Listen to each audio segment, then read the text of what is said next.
भैंस और घोड़े की कहानी। एक बार की बात है, एक घोड़ा और एक भैंस पहाड़ों के ऊपर एक सुंदर घास के मैदान में रहते थे। यह भोजन और पानी से भरपूर और सुंदर प्रकृति की गोद में बसा हुआ स्थान था।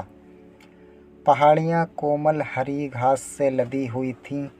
बहती जलधारा ने उनकी प्यास बुझाने के लिए ताज़ा ठंडा पानी प्रदान किया था। घोड़ा और भैंस बहुत अच्छे दोस्त बन गए। वे साथ साथ खेलते थे, साथ साथ गाते थे, साथ साथ नाचते थे और साथ साथ भोजन करते थे। एक साल बारिश नहीं हुई। दुर्भाग्य से घास का मैदान सूख गया। धूप की तपिश में घास भी भूरी हो गई। जल्द ही घोड़ा और भैंस कम पानी और घास के लिए लड़ने लगे। एक दिन उनकी रोज की लड़ाई हिंसक हो गई। वे जमकर मारपीट करने लगे। घोड़े ने लात मारी और टक्कर मारी, जबकि भैंस ने उसे अपने विशाल शरीर के साथ एक तरफ धकेल दिया। अंत में भैंस ने अपने तीखे सींगों से घोड़े को घायल कर दिया। घोड़ा बुरी तरह जख्मी हो गया। वह दर्द से करहा उठा। उसने एक बार उस स्थान को छोड़ दिया। कुछ दिन बीत गए। घोड़ा अपनी चोटों से उबरने लगा। उसे काफ़ी अच्छा लग रहा था। उसे भैंस पर बहुत गुस्सा भी आ रहा था।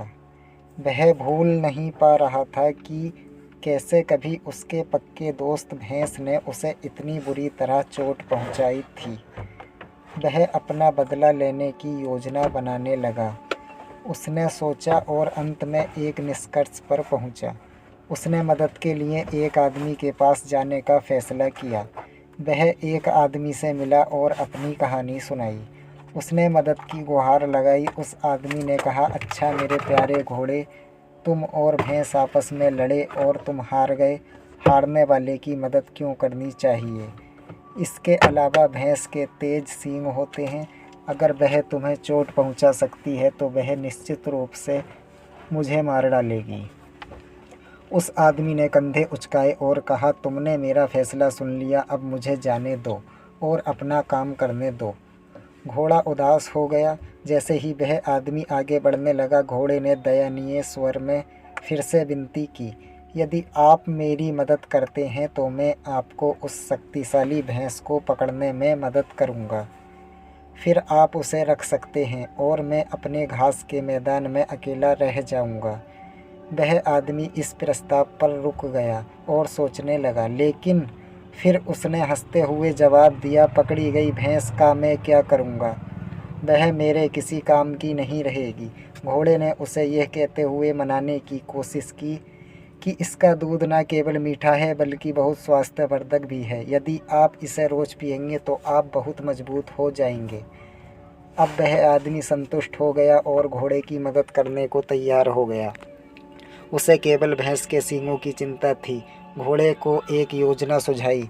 आपको जो चाहिए वह एक मोटी छड़ी है, घोड़े ने कहा। उसने जारी रखा, मेरी पीठ पर चढ़ो और हर बार भैंस के पीछे भागो।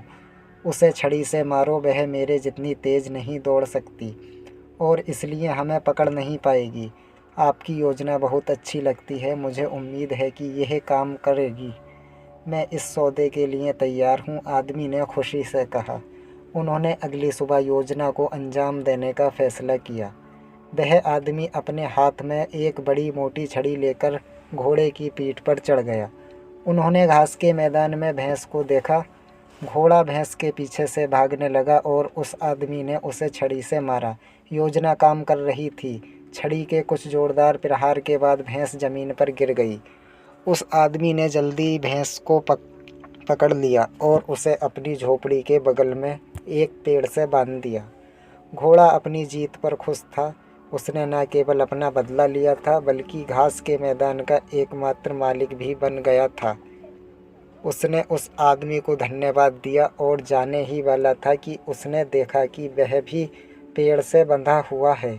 घोड़ा चौंक गया। वह उस आदमी से बोला, प्रिय मित्र, अब जब तुम्हारा काम पूरा हो गया है तो तुम मुझे छोड़ दो। मैं हरी घास का आनंद लूँगा और तुम भैंस के दूध का आनंद लोगे। आदमी ने जवाब दिया, मेरे प्यारे दोस्त, तुमने मेरी बहुत मदद की है। तुम समझदार हो।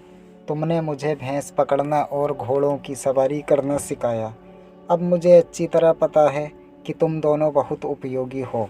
मैं दोनों में से किसी को भी नहीं जाने दे सकता। मैं वादा करता हूँ कि मैं आपकी अच्छी देखभाल करूँगा। उदास घोड़े ने विश्वासघात महसूस किया, लेकिन कुछ देर सोचने के बाद उसने महसूस किया कि वह पीड़ित था, क्योंकि वह क्षुद्र और तामसिक था। आदमी को भैंस के दूध का राज बताकर और उसे फंसाने में मदद करके उसने अपने दोस्त भैंस को धोखा दिया था। उस दिन के बाद से उसने निश्चय किया कि वह फिर कभी किसी के भरोसे को धोखा नहीं देगा, यहाँ तक कि उसे बंदी बनाने वाले व्यक्ति को भी नहीं। इसलिए घोड़े और कुत्ते भी मनुष्य के विश्वस्त मित्र बन गए। शिक्षा। इस कहानी से हमें यह शिक्षा मिलती है कि एक आदमी जो बदला लेना सीखता है वह अपने घावों को हरा रखता है। इसलिए बदले की आस नहीं रखनी चाहिए। आप यदि किसी का बुरा करते हैं तो आपके साथ भी बुरा होगा।